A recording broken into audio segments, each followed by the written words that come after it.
This is Things Police See, First-Hand Accounts, with your host, Steve Gold. Hey guys, welcome to the podcast. This is Cops in the News, where we talk about law enforcement news stories as reported to us by the always reliable, trustworthy, and honest news media. My co-host today is the great Ignacio Esteban, retired Special Agent ATF. Ignacio, thank you for being here, sir.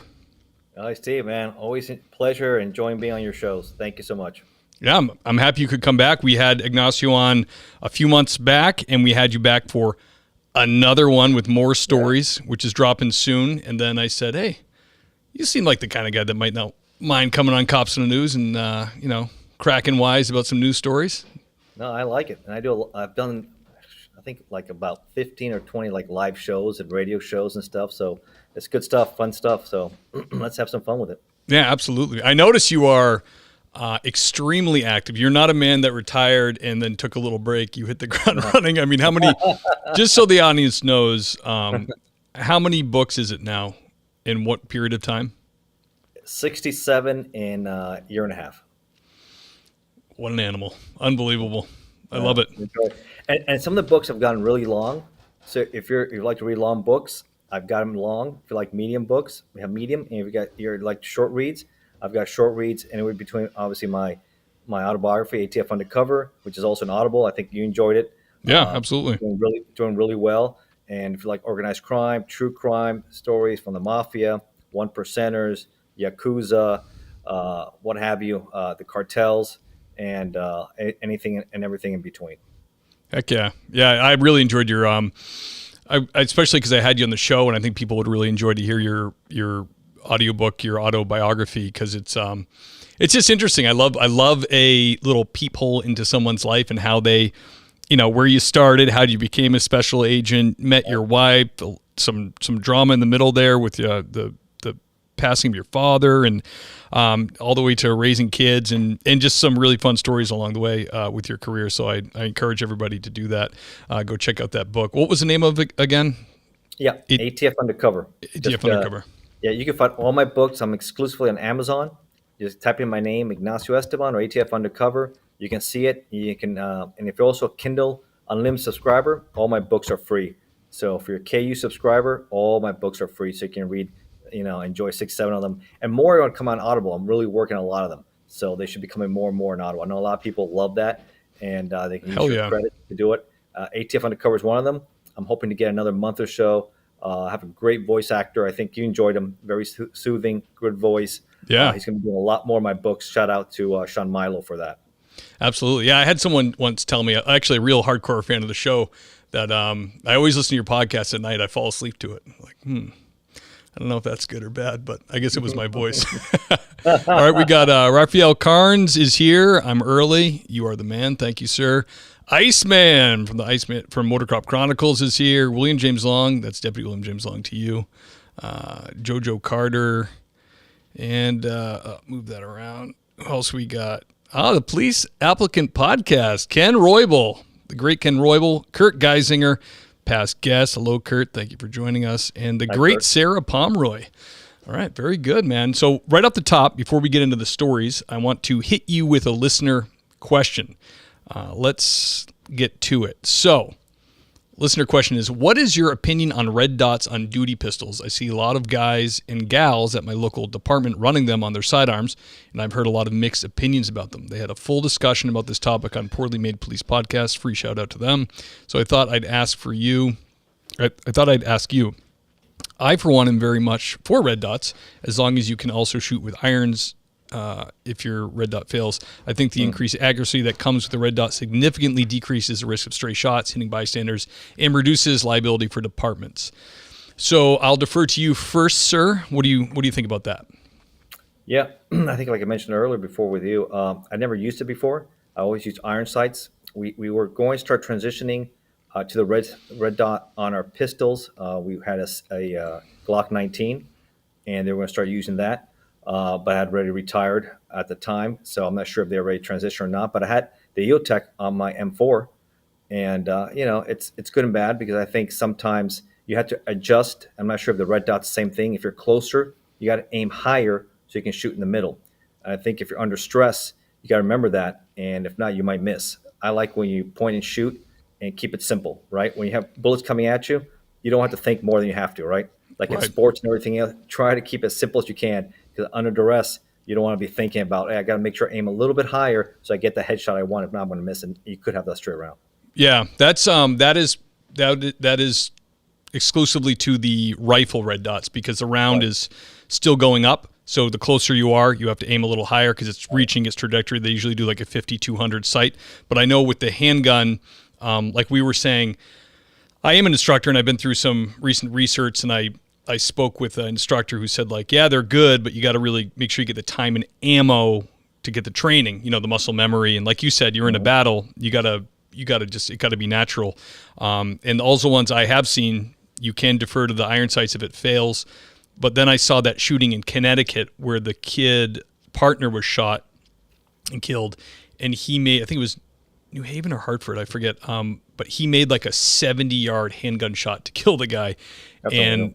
I was talking to my chief about it. I'm like, these really do change the way you can shoot if you put some time in. So, yeah, and the reliability thing, I think they're like we were saying before the show, they are dialed in now. They are torture testing these things, and they're pretty awesome. So yeah, that's my answer. I would say, if your department will invest in the training that goes along with it, then yeah, they're great. Just another tool. We've had them on rifles for a while now, and Sure. and the cool Makes thing. sense. Yeah, the cool thing too is the batteries. They last forever now. They're like, oh, this one battery lasts 8,000 hours or whatever. It's like, that was the biggest thing. Ignacio and I were talking about Yes. deploying a rifle with an EOTech. You got to turn it on. You got to turn the brightness up and down. It's like, Yes. when you're going to grab a rifle, things are happening. And that's why we also, when we trained on the rifles, we had to flip up iron sights because, people just know the iron sights. Rifles shoot easy anyways. So, yeah, all that to say, do it if you can get the right training. That's what I think. Yeah, we practice both with the iron sights and the EOTech with your rifle. 50 yards. We started with the prone with your iron sights, and then you transition to your EOTech. It's going to be good with both, because if it doesn't function, you better still be good with the iron sights, right? Yeah, absolutely. 100%. All right, Ignacio, let's get into the first story. Have to talk about it. Yes. It's sad. It's not a real fun topic, and it's been talked about to death the last week. But the Covenant School shooting in Nashville, Tennessee, of course, huge tragedy. These 6 beautiful souls here lost their lives. 3 of them were 9 years old, which is a total tragedy. I think it's important to recognize these 2 officers, Rex Engelbert and Michael Colazzo, who just a textbook response. I don't know if you saw the video. I'm not going to play it because it's been played a lot. It was like 14 minutes from the call to killing the shooter. They go in the school. They're on the first floor. They hear this sounds like it's on the second floor. They safely and tactically move to the second floor, and they eliminate the target. And meanwhile, when they showed up, they were taking fire, I think, from the second floor. So they couldn't. It was, you had to be tactical. You can't be stupid about it. You got to be smart, keep yourself alive, because you're the one everybody's depending on. So that's the way I looked at the video. I mean, these guys are incredibly brave. It was textbook, right? No, for sure. Unlike what happened in comparisons to Uvalde, Texas, what happened at Robb Elementary, 77 minutes staying outside. You have 21 dead, right? You had the 19 students, 2. You only have 6. 6 too many, in my opinion. But at least they moved in, and it could have been a lot worse. And it's heartbreaking with all of them, especially the principal, how she comes out and obviously tries to do something. That's her school, her students, and she gets executed. And, we can talk a lot. Police response, outstanding. But we go back to the whole crisis, and I've done a book about the worst mass shootings in our country's history, right? And what we can do to stop them. And mental health is a big problem we have. And it's one after the other, and they all have signs, and they all say things, and they all pretty much do stuff. And the parents knew there were some issues there. They thought they had all her weapons. But she illegally bought them all, right? She illegally bought them all, had more guns. She had rifles. She had pistols. She trained herself. And, they want to make a big thing about her being transgender or whatever. Regardless of that, she was a mass murderer. And that's what she ends up being, a mass murderer, a mass killer who should have been dealt with earlier with her mental health issues that doesn't. And those who don't, unfortunately, they get triggered. They see it on TV, and it's case after case. As we speak now, there's always somebody that's been triggered, and they're going to copycats all the time. They see this, it's been played over the news. Wow, she becomes famous. I want to be like that too, right? That's part of it too, Yeah. right? And they feed off on that. And that's part of the psychology. And a lot of them, not everybody with mental health issues can do this. But what I studied was those who were either a victim of domestic violence or caused domestic violence gets triggered some way, and they snap, and then they start acting in this mode. And she had a lot of anger issues for not being accepted for her transgender, and she went to school, right? And it wasn't really accepted. Her parents didn't like that. So I think there was a lot of anger and rage that developed with this, and that's part of what unfortunately happened. Yeah, I mean, isn't that a huge part of it? Is the not addressing mental health issues, and it's like it's become this politicized thing now. The transgender movement is. It wasn't long ago, just years ago, that it was classified as gender dysphoria. Like it's a mental problem. It's a problem, and these people need care. They need help, and they need help the right way. They don't really need people affirming their mental illness. They need people who need to walk beside them and give them the help they need, including parents and psychologists. And I think that, and especially doctors, like doctors who are now full. So many of them are, not all of them, but so many of them are full in on this thing, where they're not putting up any resistance or any alternatives to taking testosterone or actually going through with it or all these other things. They're kind of affirming their mental health issue. And imagine she lives in the South. She's going and she's hearing from her doctor or her parents or whoever that this is fine, but then she's being rejected by her peers who are saying, they're not accepting it. So they're kind of pitting her against everybody in her community. It's really sad, and it's gross. They've really, one party in our country, I don't have to say who it is, they saw this issue, they've blown it up, and they've now made that community feel oppressed. They're using words like genocides are happening, which they're not. Transgenocide. So they're like, all right, we can use this. There'll be another press group that we can make feel really, really oppressed. And who's oppressing them? The people on the right, the Christians, everybody we're against politically. So if we really pump this up and make it an issue, this is going to work out for us politically.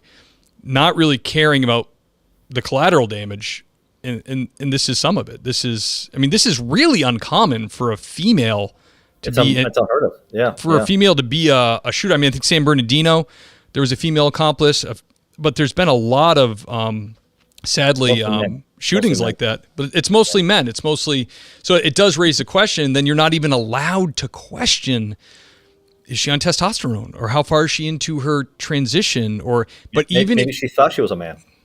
Yeah, if you raise any of those things, you're bigoted. So it's like, especially for you as this retired special agent, like you need to look at the totality of the person to figure out figure out their profile. Why did they do it? What happened here? Yeah, the psychology here. What triggered it? What snapped at the end? Was it her rage and anger of society for not accepting her becoming a man, and then pushing back on it and say this is something wrong, we're not going to accept this, and all of this, and her anger. And she had a lot of text messages, we're going to die today. All the stuff she sent before she did this horrible acts was she was a person already on the edge. And most of these people are on the edge, and it's just something that triggers them. And then of course, it gets politicized, and then they're quick to rush and they say, let's ban all assault rifles, right? And then we went back to the assault weapons ban, and that doesn't work. It didn't work in the 90s, right? And because there's so many workarounds for that, and all the pre-bans are still going to be there, and it doesn't solve anything because bad people are still going to find ways, or people with mental health issues, the guns are everywhere, and they're going to find ways to get the weapons anyway. So none of that works. It's just for some reason, the ultra left, Democrats think this is going to solve anything, and it's not. It's going to probably make things work. It makes it more victimized. So these are some of the things. I'm glad the officers responded quickly. I'm glad they went inside. At least Uvalde, as a black eye, what happened, not to do things the way not to happen. And this is a textbook way, as active shooter training, it should always be. go in there, 3 or 4 people. These kids had nothing. The teachers had nothing, right? And you go out there and address the shooter. That's the way it should be. Sitting out there 77 minutes while he's shooting, executing people, and the parents are screaming and yelling, trying to go in there, and like in Uvalde, and they're being tased, they're being tackled, and they're being stopped while they did nothing. So this is at least a lot better response for sure. Yeah, absolutely. William James Long says it was like watching a training video. Yeah, it was. You know what? It reminded me of the live action video training that we do, where you're in like whoop, whoop, whoop. I mean, can they shut those alarms off? That in the video training videos I've done, they've always had those on. And then when I watched this video, I was like, oh, obviously that's why they have them on, because they set the panic alarm. But that makes it real hard to hear and to navigate your environment. Maybe those don't need to run the entire time. That's kind of what I was thinking. And then Motocrop Chronicles, they did a damn good job. Yes, they sure did. No, they're awesome. Fantastic heroes, for sure. They're heroes. They did it. They stepped up. And sometimes people get nervous when they have the shooter has a rifle, right? That happened also in Parkland, and with Cruz, Nicholas Cruz had a rifle in the school, and unfortunately, the resource officer there with BSO, they didn't want to go in. And there was issues there while the students and the teachers had nothing, and they were trying to tackle and grab the kid, and he's executing people left and right. So they came in, and they knew he had a rifle, and I think they had a shotgun, right? I'm not sure. I saw the one video I watched, the guy it looked like he had an AR. AR too, so good. Match firepower with that, and addressed her and took her out. So good for them. Yeah, absolutely. Well, how could like we both are, I'm a Second Amendment supporter, but how can, I don't know the finer details of how Tennessee works with issuing or buying guns, or do they have permits? Do you need a permit to buy a gun, or do you just have to get your criminal record checked? Like Second Amendment state? I think it's like Florida. It's a very red state. You just have to pass your background.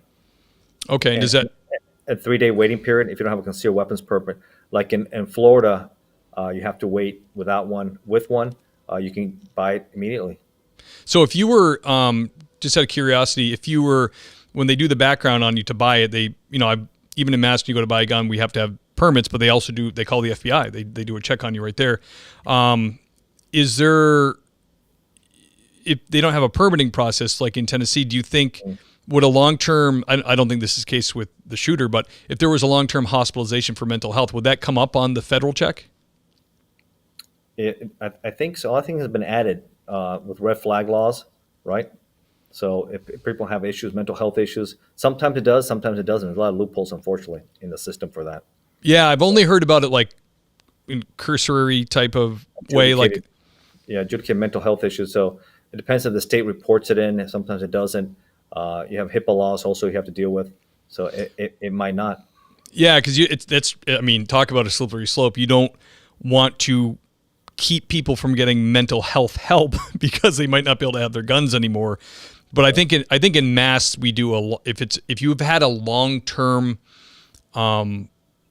live-in situation for mental health, that is a reason for denying somebody their permit to have a gun in my state, anyways.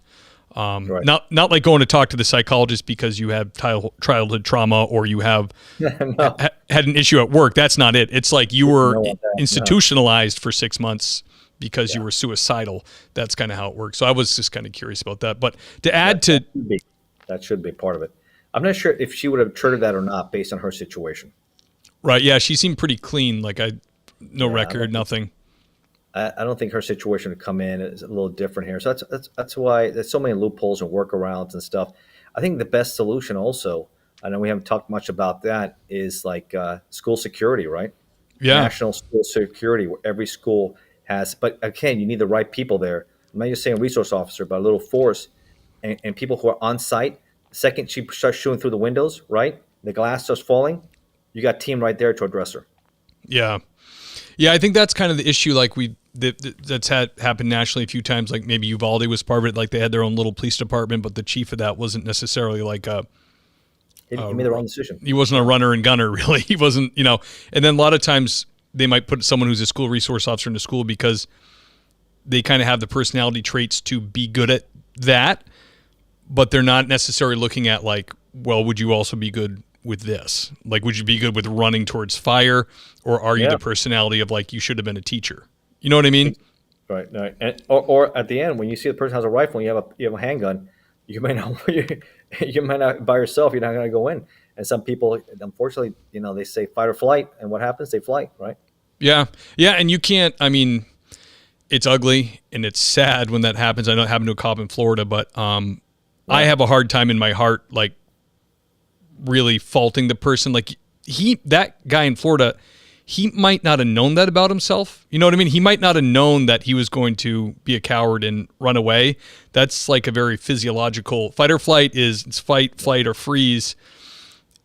It's horrible, but and it's shameful. But I feel bad for him, like, because that's like the shame. The shame he. Yeah. It's just. Oh man, it's terrible situation. Families hate him. The families hate him like you wouldn't believe. Yeah, you can't blame them. Yeah, I went to Parkland the next day to help do interviews and stuff out there, and we worked with a task force with Florida Department of Law Enforcement dealing with firearms trafficking, and also we assisted with stuff like that. And we went out there to do interviews with the victims, and just listening to the stories were just horrible. Absolutely horrible. And no kidding.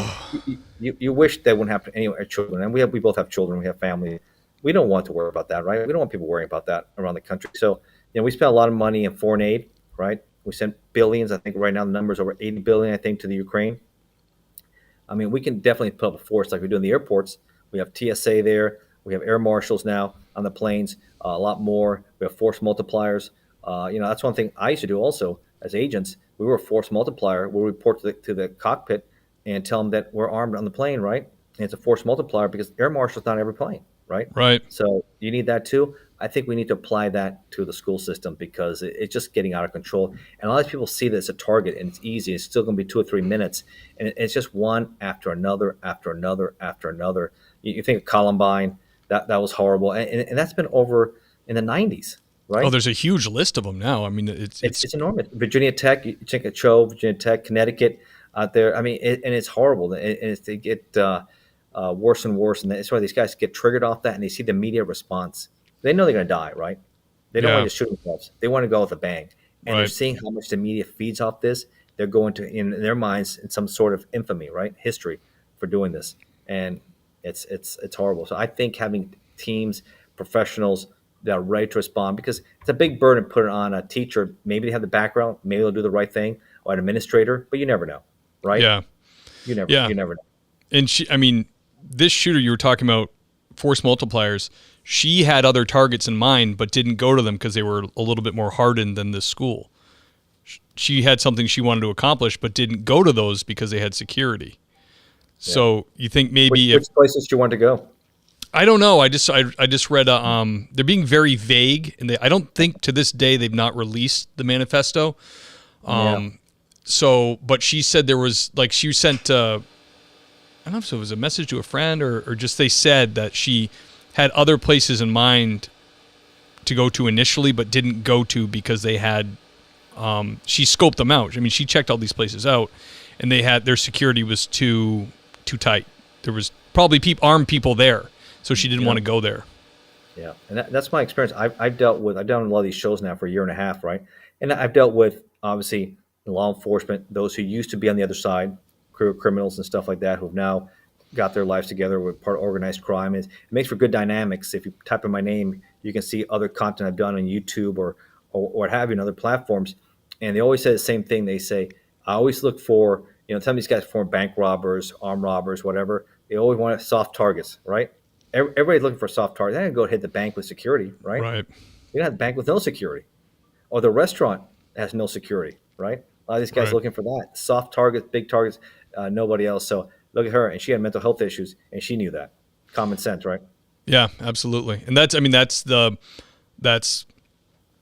a consequence of living in a free society. We live in like the freest country. So soft targets galore. They're everywhere. Soft target galore. So if you're a business owner, I mean, movie theaters or what have you, it's something to think about, at least off-duty police officers.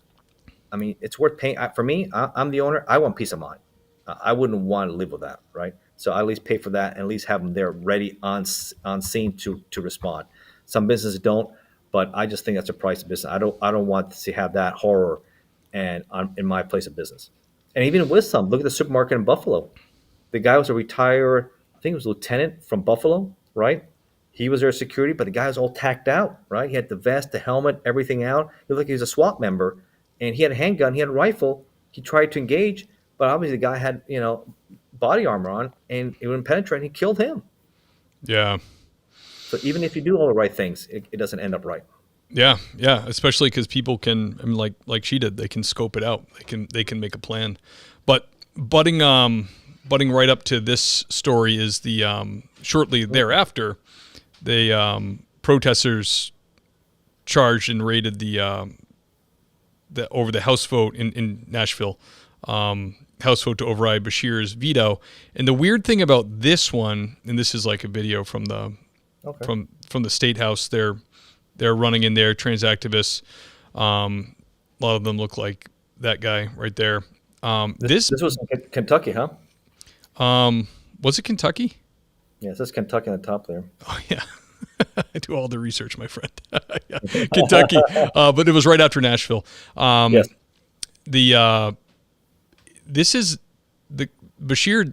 The bill he's trying to get through is to protect minors, which which anybody opposing that to me is like lunacy. Like I will speak freely and say, yeah, that's good, because if you see the like detransitioning videos people are putting out now that were like encouraged to do this and now are missing body parts and are like depressed over it.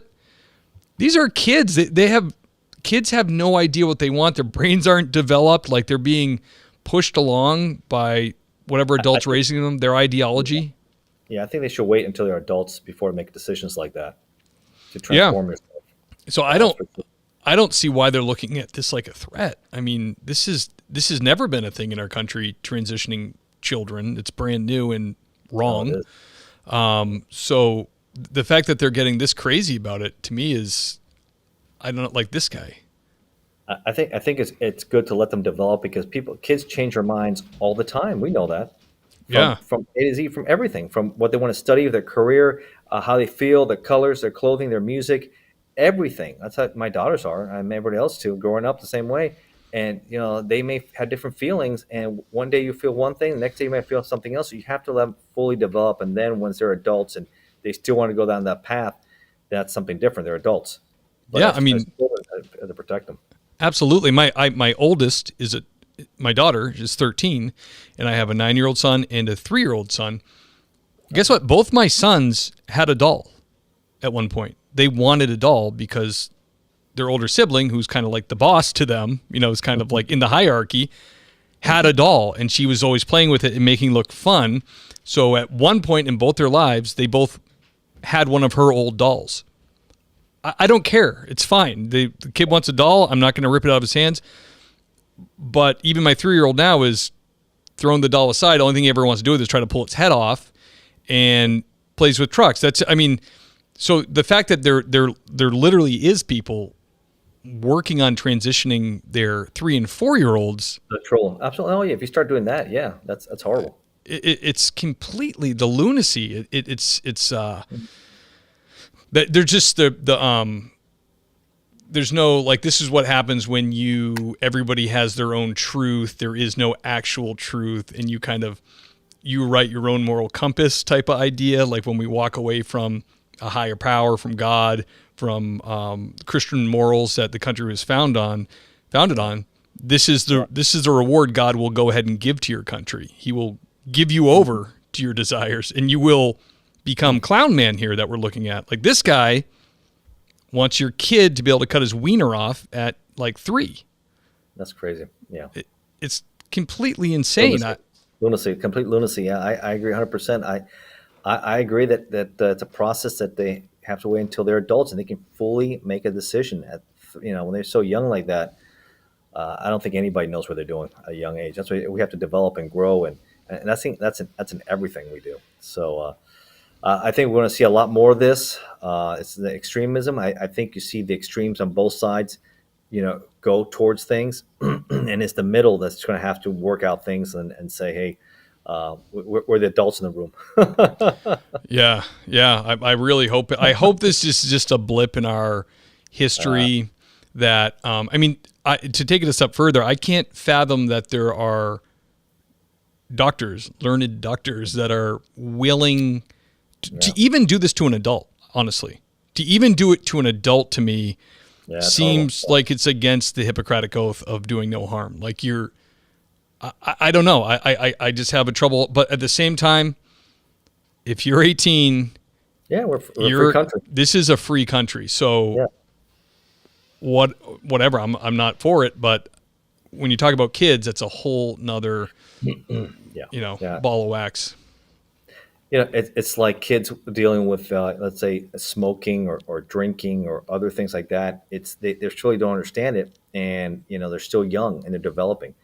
This is an issue that takes time to fully understand, and a lot of people make regrets, and even adults that wish they didn't, right? Or some have. So I agree 100% with children. We have to protect them too, and I think a lot of it also had to do with something about drag queen shows in public, exposing kids to that, and they were trying to stop that also with minors performing. There's other things in that bill also that was passing too. I found it interesting. All that can have an influence for sure. Yeah, I don't get the drag queens and trans people are not the same thing, but they're being lumped together. Like, as far as I can see, even from watching these videos, drag queens are and always have been men who want to do a show because it's a sexual proclivity that they have. They get off on it. And then all of a sudden, I see even people I know on Facebook bringing their kids to a big fat drag queen who's rubbing his crotch at the library. And it's like, guys, you're not supporting the trans community. A drag queen will tell you, I get off on this. And and thanks for bringing your kids. It's like, it's so, I don't get it at all. No, I'm not bringing my kids or anything like that. That's for sure. Let's see the comments here. Sarah Pomeroy says, trans women in sports also. Yeah, that's another totally unfair thing where men and women are separated out because, I mean, and people will throw at you, well, like, oh, I went to high school and there was a woman wrestler. Well, in the men's league, well, that's punching up. Like, if a woman can make it in men's wrestling, that's fine. But you can't take a swimmer who's ranked 300th and put him into the women's who's now number 1. No, that's just not right. It's unfair. We'll see how that's going to play out in the Olympics and other venues, right? When you see more and more of that, that's what's going to happen. That could be something else to look forward to. So I just agree. It's not right. Wieners lives matter. My wieners lives matter for sure. Don't get me started. Kids don't need to be. Yeah, absolutely. You have to be 21 to drink, to smoke, but you can choose your gender at 6. Yeah, absolutely, Tom. That's a huge problem. All right, brother. You ready for the next story here? Yeah. Did you have a union as a federal officer? You had a union, correct? No union. No union. Okay, so agents can't be represented. I did have it when I was in customs, NTAU, National Treasury Enforcement Union, but not as a special agent. Okay, so maybe you'd be curious what the director of the police union from San Jose has been up to. Executive Director of the San Jose Police Officers Association facing drug charges tonight, accused of importing and then distributing thousands of synthetic opioid pills. Nice. Shameful. I would disgraceful equal that to, your neighbor, Mr. Rogers is a serial killer. Oh, no. Totally stunned. Neighbors of Joanne Segovia say they are in shock tonight after learning she has been charged by the United States Attorney. Good evening, everyone. I'm Mike Meeback. And I'm Greg Lee. Prosecutors say the 64-year-old leader of the police union has been importing the drugs for 7 years. The United States Department of Justice says Segovia, who is a civilian, not a sworn officer, used her personal and office computers to order thousands of pills to her home from abroad. It's a photo of her from her LinkedIn page. Authorities say between October 2015 and January of this year, Segovia had at least 61 shipments mailed to her home. They came from Hungary, India, Singapore, and other countries. The criminal complaint alleges that Segovia was apprehended as part of an ongoing Homeland Security investigation. Is that a Bentley right there? into a network that was shipping Nice controlled car. substances Yeah, she's doing into well. the Bay Area. We went by an address associated with her. Neighbors say they never would have Kind of suspected stands her out a little of bit, doesn't it? any In the neighborhood, illegal a nice activity. car. I did get a call from my wife that there were 10 or 11 people outside that look like police officers. When you think of drug activity, you think of people coming and going, but if this is going across the country, it sounds like drug Amazon. Pretty wild. Now, would you imagine this face is bringing that much fentanyl into this country? Not at all. Not at all. It's insane. So the feds are probably watching her for quite some time, sounds like. Yeah, yeah. She's under investigation. She even uses her work computer too to order that. That's unbelievable. Ballsy, right? I mean, she might have some Yeah. mental health issues. That's the way she worked. 7 years doing that, and from all over the world coming in, and then I wonder how her distribution network looks like. That's interesting. Okay, she got it all coming in. Now what? Where is she dumping? I don't get that. what we hear in my part of the state is people mostly using fentanyl by accident because it was cutting heroin, to actually be selling it to maybe she's selling to big dealers that are cutting the heroin with it. Yeah, because the neighbor said there wasn't a lot of activity going in her house, so that's what caught my attention. Said, okay, not the typical that coming in to do buys at the house, so not doing that. So her network, her distribution is a little different. So she must have other big networks that she orders that, brings it in there. Maybe she just gets paid as a middleman, right? Yeah. But it's going to cost her. She's looking up to 20 years, I was reading. I hope she does all of it. That's insane. And then, like I said, she had the Bentley in the yard. So I like it. I know when you're a redneck, when your car costs more than your house. And I think you see that a lot with some people having nice big trucks, right? oh, absolutely. Yeah. Wow. Union leaders can afford cars like that. Oh yeah. She had a side gig. Yeah. No, she for sure did. Man, you got to be careful when you're, I've never belonged to a union that big, so I don't know what it even looks like to have a civilian director of your union. So obviously she must have been just the director of finance or something. She was handling union funds. Yeah, she was. I think she's probably using union funds too, I would imagine. Oh my gosh, what a kick to the balls for San Jose. They're not great anyways though. Their chief was involved and I don't know if he's the chief now, so I have to preface this by saying, but when all the rallies were going on for MAGA rallies, the chief at the time then was denying security for people, like literally getting their butts kicked in the face, beat up on their way back to their cars. No, Peaceful rally for Donald Trump, whether you like him or not. These people started to leave the gathering, and the chief of police denied the security detail, and they got horribly assaulted because he is, in fact, being political. He's not. Sure. He's protecting and serving is not his top priority. It's that's sad. kowtowing to his party. Yeah, I hate to see that. You want someone to be objective and do their job, and just right or wrong, you just do the enforcement and take care of it. But yeah, this is a disgrace what she was doing. An absolute disgrace. I mean, her position is supposed to be helping, protecting, and she's poisoning and hurting her community. Yeah, I know we could pull on the thread there, and I'm sure we could in the next few weeks we'll find out more. But I'm sure there's a whole lot more to that story. But yeah, I can't wait. Imagine since it's probably drug conspiracy case, I can imagine that more are going to be taken down.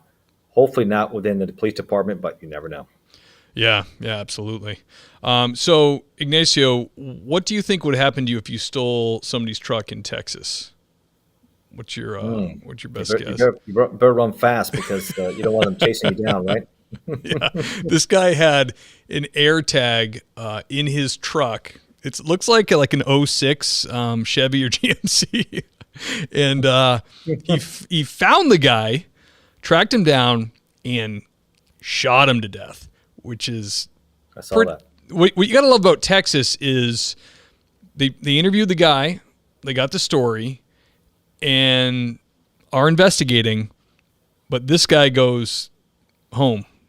It's not taking the custody arrest. He didn't get arrested right there. Nope, they're investigating. They said from what from what we see from the scene, and it sounds like he approached the guy.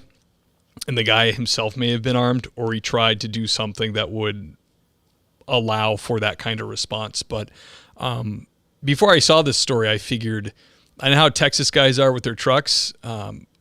This is the end scenario for anything like that, I would imagine. Yeah, for sure. And another thing with the Apple AirTags, I mean, he was using it the right way, but you can see them being misused a lot now. And you see a lot of these stalkers and predators Oh, yeah. are misusing them to track people down, to themselves. So I know there's a lot of countermeasures going on. Like anything else, it has intention to help people protect their property, but then bad people take advantage of it, and they're going to use it proactively to use it to go after people, stalkers, kids, kidnapping, you name it. That's going to use it that way too. So that's the pro and cons about what I took about these AirTags. Yeah, absolutely. Yeah, I have seen and heard of that.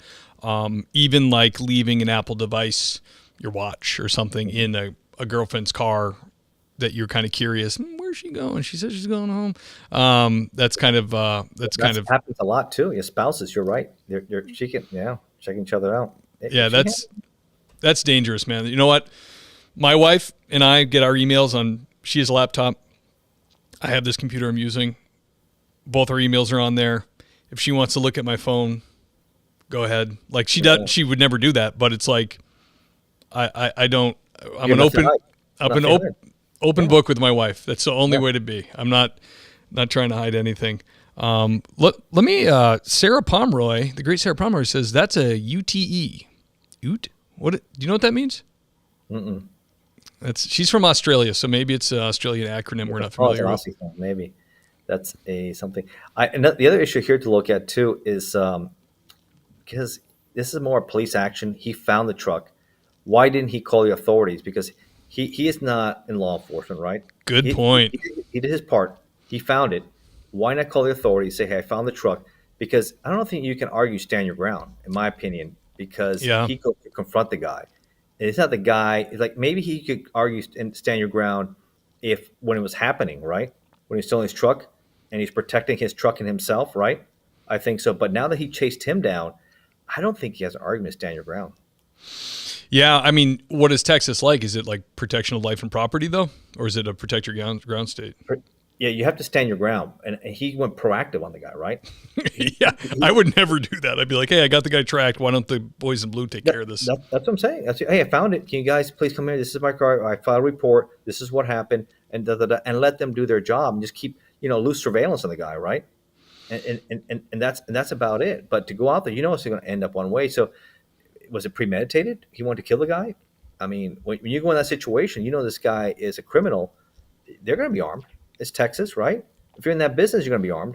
So you're prepared for that. So those are all the things I'm just throw out there on this case when I was reading it, which caught my attention. The AirTags from Apple, and also there's a lot of different issues you can look at here and say, hey, it can be misused. The AirTag was used wisely, but his approach, I think, wasn't really good.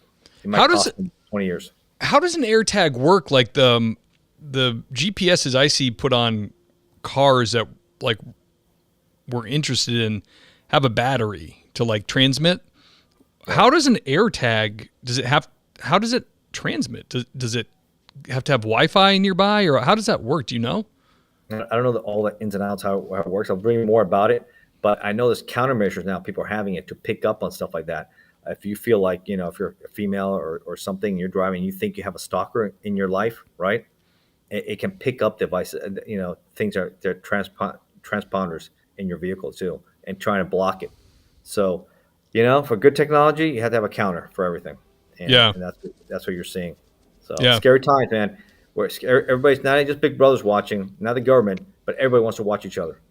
Yeah, it's true. We have in my car, in my Cruiser, I have a really nice like tablet mounted with a keyboard, and sometimes I'm driving and I look over and the light is on, the camera light, and I'm like, this thing is supposed to be protected, encrypted, blah blah blah blah blah. But I'm like, why is the camera turning on in this car? Was I picking my nose? Why is this thing watching me? You never know. You never know who's watching. There's a lot of good hackers out there. You never know. Yeah, I actually was taking a B&E report years ago from a woman, probably 7-8 years ago now, and I wanted. I was she was from out of state, and I was taking her info, and I took her her name and date of birth, and I would get everything I could just so it'd be easier for me. And I'd be like, do you mind giving me your social? And she's like, oh, I'm not giving you that. And I'm like, oh, okay. Why? And she's like, your system. I mean, I have no guarantee your systems are secure. I said, well, it's the police department, you know. And she said, yeah, well, I had a B&E like this in Connecticut, and I gave all my info to them, and their system got hacked, and my identity got stolen. Yeah, and I was like, damn. I mean, remember with Target, what happened? A lot of us had information. All these major companies, you know, banks and everything else are getting stuff, and all our personal information gets stolen. So it's happening with everybody. Yeah. As much as we protect it, it's become a phenomenon. They're getting better and better, these hackers. They try with security systems, but I hate to say it, everybody gets hacked. Everybody's getting hacked. Department of Defense got hacked. Department of Justice got hacked. Everybody is getting hacked. And our HSA information gets out, and then we have the nightmare to deal with. But that's the 21st century we live in, right? Yeah. Oh, listen to this. This is a good one. So after how this is, that Texans think he is a good leader, December 23rd, 2020, former San Jose Police Department chief, that's it, Eddie Garcia, has been named the new chief of police of Dallas Police Department. There you go. Wow. That's Eddie Garcia is the guy that did allowed all those protesters to get the beat down. So they're just passing them around. People think Texas is all red, but it's dangerously close to being purple, and also the major cities are all blue, so it's not that way. You see a lot of pockets of blue. You're right, especially in the El Paso region, on the west side of Texas, the big cities. You get a lot of big pockets, and Texas might be changing. Florida, though, is bright red right now. I know.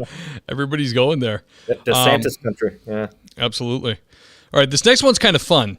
So this body cam footage was recently released, but it's from 2022.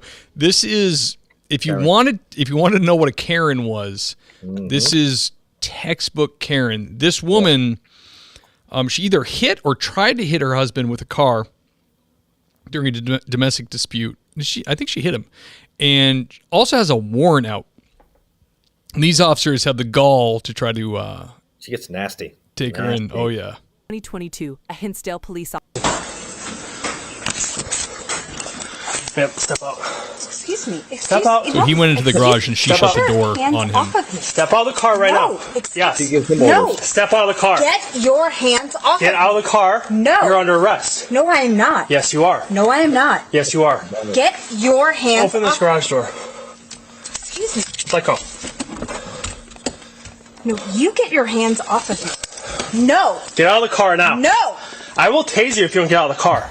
You better take your hands off of me right now. Defiant. That's what Karen is. Get your hands off of me. Stop. I told you you're under arrest. Get out of the car. Let's see. I'm going to jump ahead Be there. Were you there? I saw when he walked in. Yeah. Not getting out. Slams the door. She gets up. Boom again. She cooperated the same bottle, same motor of alcohol. Okay. So she's drunk. Hey, I didn't tell you to get out of the car. Stop. Do you have your phone on you? Don't touch me. Do you have your phone on you? Get your fucking hands off me. Where's your phone? Do not. Where's your phone at? Get your. Do not touch me. Okay. Did I ever say you? You fucker, do not touch me. She tries to bite him. Get his fucking hands off me. Get your fucking hands off me. Cool out. Hey, if you keep resisting, I'm going to charge you with that. You know what? I'm going to charge you with putting your fucking dirty ass hands on me. Stop moving. Let him take off your watch. What a mouth. Look at that face right there. I know. So. Oh, man. And she says so many horrible things to the guy. I feel bad. You're the lowest, whatever, and I wouldn't piss on you if you were on fire. All that stuff she was saying, and it's like, man, it's awful. I hope she's embarrassed by this video. It's so bad. It's not the way to act. I mean, if you have a warrant, just cooperate. You don't get treated that way if you cooperate, right? Say, okay, you got a warrant. All right, here you go. Let's go in and let's deal with it. You fight it in the court system. You don't fight it with the police. When you fight the police, it's going to get ugly and you're going to lose. Yeah, we've had people before. Recently had a person who was, their warrant shouldn't have been in WMS. Should not have been, but it was active. We didn't know that, and it almost got real bad. But finally, he while not refusing to exit the car, got his attorney on the phone And I took the phone and told the attorney, you need to tell your client to get out of the car, not fight with us, and it's time to go because there's an active warrant. And the attorney was like, okay, yeah, you're right. I'm like, yeah, don't put ideas in this guy's head on the side of the road. You know what needs to happen. So it was okay. But he was, not. It's just like you learn in academy. It's like there's no actual right to resist arrest. There never is. Even if it's a bad arrest, there isn't. You have to comply and later figure it out, like a civil society would ask for, that you would later. And That's the whole idea. And if that officer violated your civil rights, then he'll pay the consequence. I mean, that's the way it goes. But this lady, I mean, obviously, nice house, 2-car garage, nice car. Sure, everything nice. She's not. She's never probably like really been put in her place. She doesn't. She appreciates cops probably when they're driving by and waving, but if they're going to tell her something that she's doing wrong, oh no, I don't like that. No, that ain't happening. I'm gonna bite you on the hand. And what a mouth. What did she say? Unbelievable stuff that came out. Unbelievable. Yeah, let's listen a little bit longer and see what she has to say. You don't get to touch me. You are a disgusting piece of shit. The next time you fucking touch me. Hey, get in the car. Sit in the car. No, he doesn't get to touch me. Okay, sit in the car. Follow. Use the words of what these are hands. Hey, get in the car. If you don't, you're going to get charged with obstructing. If Get in the he fucking touches me again. Get in the car, Sean. Get your fucking hands off Sean, me. he's not even touching you. Get in the car. Oh, but I'm not touching you. No, he's touched me. Get in the car, He's Sean. touched me way more times than appropriate. Sean, get in the car. Do you know what he's done? If you See you later. Stop kicking us. I'm gonna kick you right in the fucking. Oh, man. That's mean. Don't do that. Motherfucker, Hey, pull the hobble strap out the door. that motherfucker has touched me more times than appropriate. Strap again. Everyone. The great part is it's just all on video. So he's just like trying to get her to comply. She's like, he is touching me inappropriately. F this guy. She's just making stuff up. that didn't happen at all. We saw the video. He's just doing his job. He's trying to put her in handcuffs, and she's just making this stuff. And it seems like she's been drinking too. Where they were saying alcohol in her breath and everything else, and it compounds her situation. And I'll get my attorney, and I'm going to sue you. They all say, I'm going to sue you and do this to you, and I'm going to kick you. And you know what she said? I'm going to kick you in the right, man. Unreal. I think she's mad because they have the same haircut. She does have a tight hair. Yeah, that's true. And they were calling her Sean. Right? Is that the word I heard? Sean? Is that what she said? He said? I don't know. It sounded like it. Maybe there's something else going on there. I don't know. Yeah, I don't know either. Yeah, I thought that was just kind of a fun one. But that is a classic Karen right there. I've seen quite a few of these videos, and she takes the cake. There's some real bad ones. So you know what a Karen is? You never heard that? Go on YouTube, type in Karen's fighting police. Man, you'll have a good fun hour. I had one years ago. I arrested a woman, and she was OUI all day long, and from the get-go was like her, telling we're going to own your house. You're a piece of crap. You don't know anything. You're uneducated. You're a dumb cop. Blah. Booking room lawyer telling me all these things. She goes into the cell. We lock her in there, and she goes, "Oh yeah." She's like, "I'm going to kill myself," and we're like, now she's like, "Oh boy," now she's triggering a whole nother thing. She takes one of our prisoner blankets and we had plastic prisoner blankets with like a cotton lining because they were disposable, and she cinches it around her neck, but like so hard out of her anger, actually starts turning purple. So we have to break into the cell, get it open. We had these brass key about this big to open it. I had to get it from the sergeant. I'm like, throw me the key. Get her in, and now it's a trip to the hospital because now you're spend the week with her, or a few days with her, whatever. It was horrible. I mean, it was like, that was my least favorite thing is spending. It's different now. Like, it's pretty good now where you can actually, like, it's not like before. It was like you have criminal, like in this case, we were in the booking room already. She's already charged. So yeah, an officer had to stay with her. She's a prisoner. But if you get it early on the road, you can do the charges later, like just summons them, and the hospital will just take them, which is like the absolute best. If you cannot arrest somebody who is having a breakdown like that and just charge them later. Because otherwise, once you cuff them and charge them, they're your prisoner, and you get a lot of quality time with this person. And it is, I mean, everything from the lighting in the ER to them cuffed to the gurney, sitting, and then it's just endless stream, unless they pass out or they get sedated, endless stream of verbal abuse. I can remember just scrolling my phone, looking at Facebook, just being verbally bashed for like 45 minutes. And then finally, that's awful. The doctor, if you get a cool ER doc, he will come in and be like, sedator, might need to go night-night for now, because there's a lot of people in here. You're really disturbing a lot of people, so you might need to go night-night. And it was that's the right thing. Yeah, thank you. My goodness. But yeah, I thought that was a fun one. That I think it's fun for and good for people to see.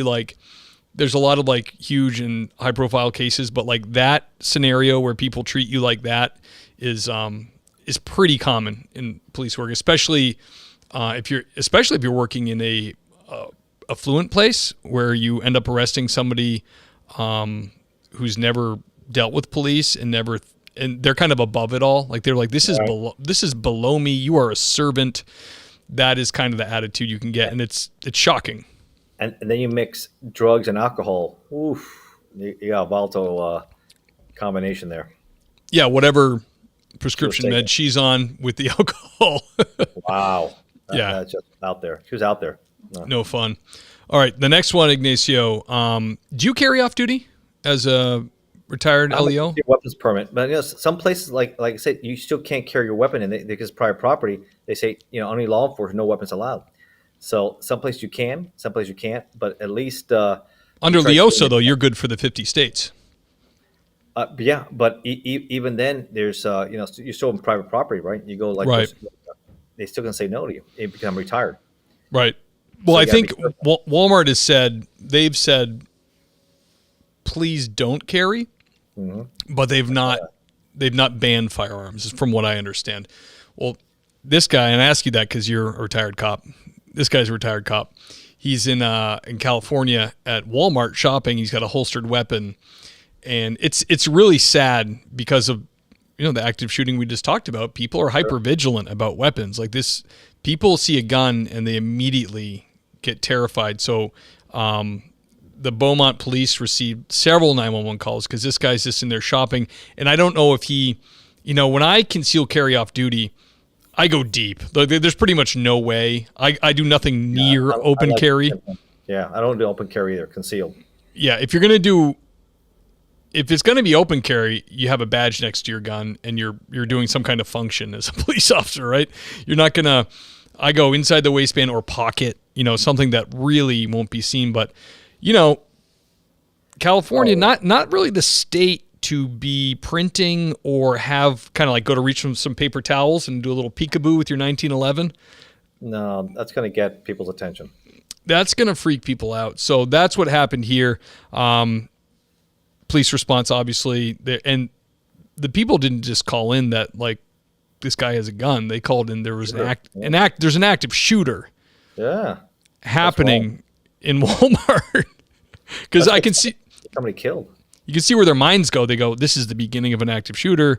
I'm just going to call it in as that to nip it in the bud. That's what they're thinking.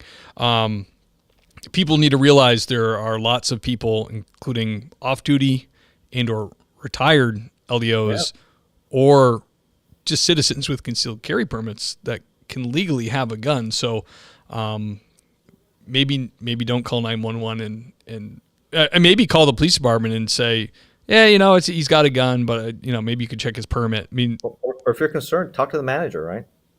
Right. Hey, what's your policy? Can he do that here? Can you talk to him? And, keep it at that level, and then they can figure it out. If that's Walmart's. I heard that Walmart said they prefer. I think even if in a state where you can have it open carry, they prefer that you do not have it concealed. Right. Yeah. I mean, this guy's retired. I'm guessing he's probably in his 60s. He's with his wife. He's got a shopping cart full of Walmart stuff. It's like, guys, he's not an active shooter. He's just shopping for his stuff. People and it's it's not the guns are not bad. It's the people that use it to do bad things.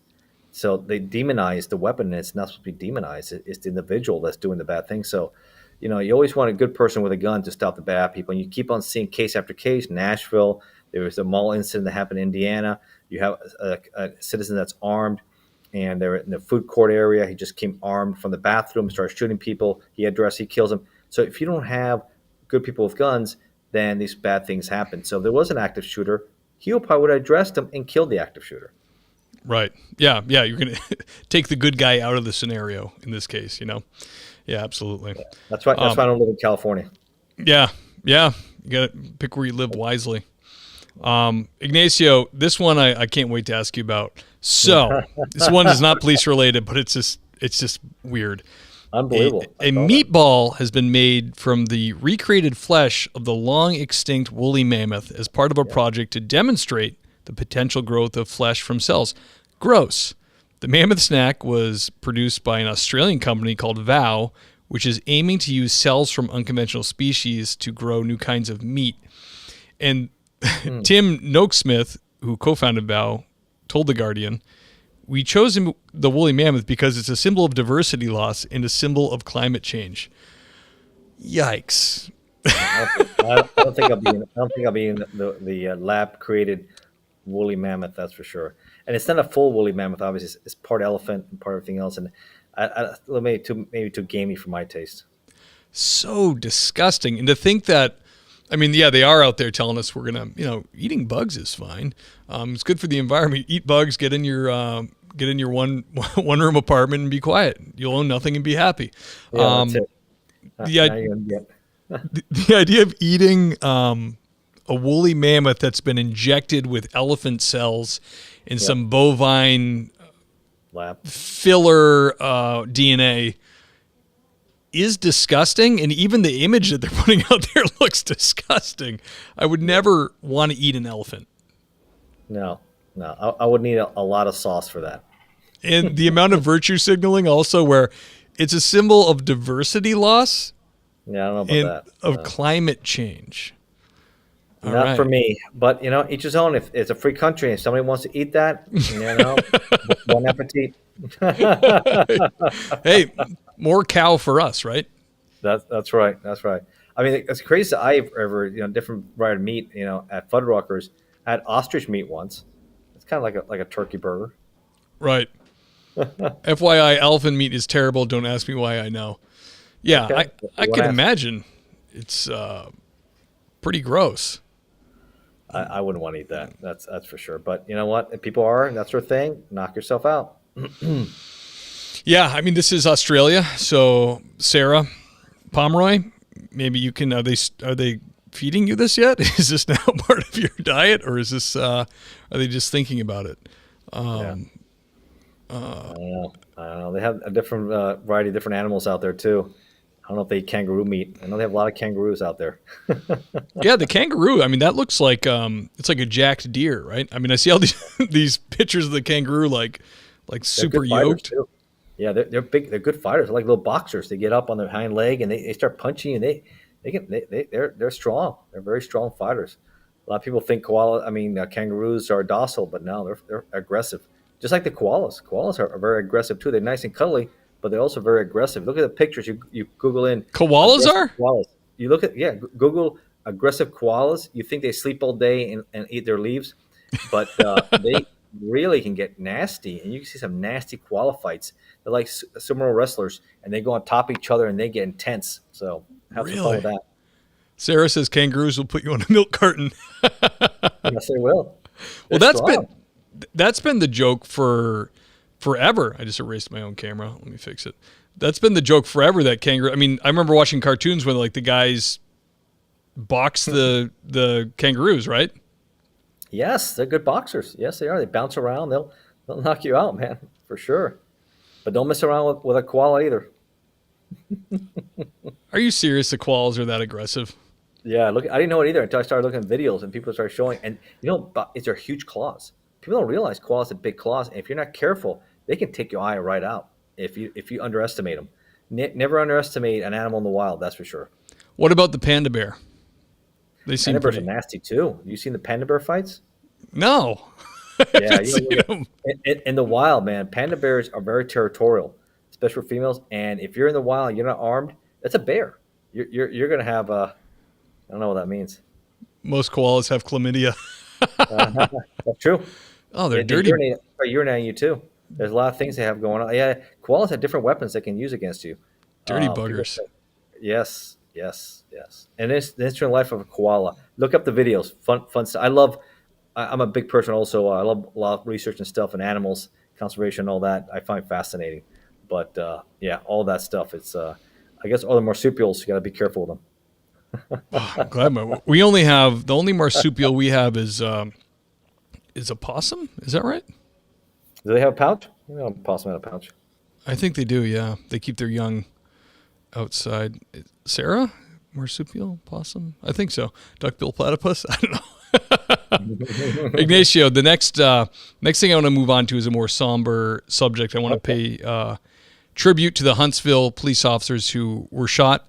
Unfortunately, Garrett Crumby succumbed to his injuries on the 28th of March, and Albert Morin is in critical condition after the shooting. What happened was they responded to a domestic disturbance, very common, and we're told repeatedly in police academy that a domestic disturbance is one of the most dangerous calls that you will go to.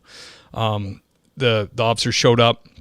By the way, both their reputations in the community and with command staff are impeccable. These guys are the guys you want to be cops. They're community-driven, community-minded, caring, loving guys that were just doing a fantastic job.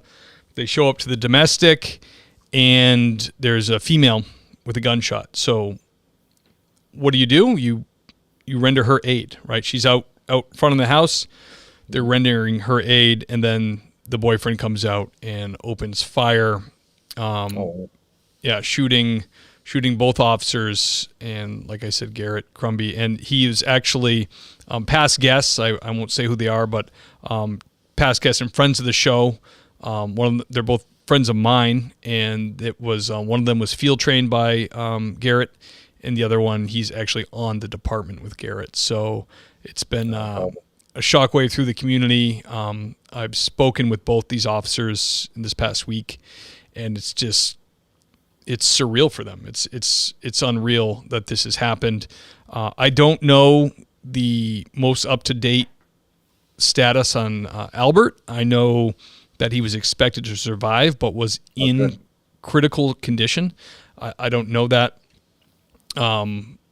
what exactly is happening, but I think I'm hoping I can get some information on a GoFundMe for the officers' families or something like that gets set up. I don't know of anything yet, but when I get the information, I'll certainly I'll put it on the podcast, and I'll put a link on the Facebook page so we can help support them. But yeah, just really, really sad. Two great officers in the prime of their lives taken out of service by domestic violence. It's just Crazy domestic situation, very dangerous. Just like traffic stops, as you know, extremely dangerous. You never know where you're going to run into somebody with a warrant, and it doesn't come up, and he thinks and I've seen that also. Officers get killed in that line of duty. It's a dangerous job, underpaid, underappreciated. May he rest in peace, for sure. Absolutely, yeah, it is. I mean, I work in a couple smaller communities, and do a lot of traffic stops, and once in a while you'll get the drug dealer or the irate person that will get right out of their car and go toe to toe with you in the middle of the road. And it's always when you're on like threat level green. You're just like doing motor vehicle. You've done 100 stops in the last couple months. You're just doing your thing, slowing people down. Then all of a sudden you have this guy that's violent, and it's like, it's a shock to your system, especially if you're working a rural place like me where this isn't an everyday occurrence. Like you said, the normal and mundane can quickly become dangerous and deadly. Just like that. Yeah, just real quick. So, man, it's really sad. And like I said, I'll keep everybody updated with any way we can help them at all. So, for sure, God bless them, and hopefully Marin makes a full recovery and gets back in the job soon. That'll be great. That'll be great. So Ignacio, thank you for coming on the show, brother. I had a great time doing Cops in the News with you. It was a lot of fun. Where can people find your books, your audio books, and check you out? Yeah, man. I'm exclusively on Amazon. So you go to Amazon. I think 90% of people who buy their books online go to Amazon. I went exclusive with them. So you just type in my name, Ignacio Esteban. You can find me also on Facebook. You can follow me on LinkedIn. You can follow me. A lot of content, done a lot of shows. I think you go on YouTube, you can type in my name, you can see other stuff. If you like this show, we've done a few shows together. I've done quite a few shows with a lot of different people, not just in law enforcement, but guys on the other side who've now recovered and rehabilitated themselves. So it's fascinating to see a guy who used to be a gangster, a mobster, or a bank robber now interviewing me, and we're talking about things they used to do, how I do it, and stuff like that. So that's where you can find some of my stuff. And I'm also working based on my book, ATF Undercover. I just finished a few screenplays, and we're trying to work making a TV series. TV pilot's done, and we'll see if it gets picked up for production. So that's pretty cool. I'm excited about that, and hopefully I can get that going too. Hey. So we'll see. Wear many hats, bro. Retirement. I retired from ATF. I tell my wife and others, but I never retired from life.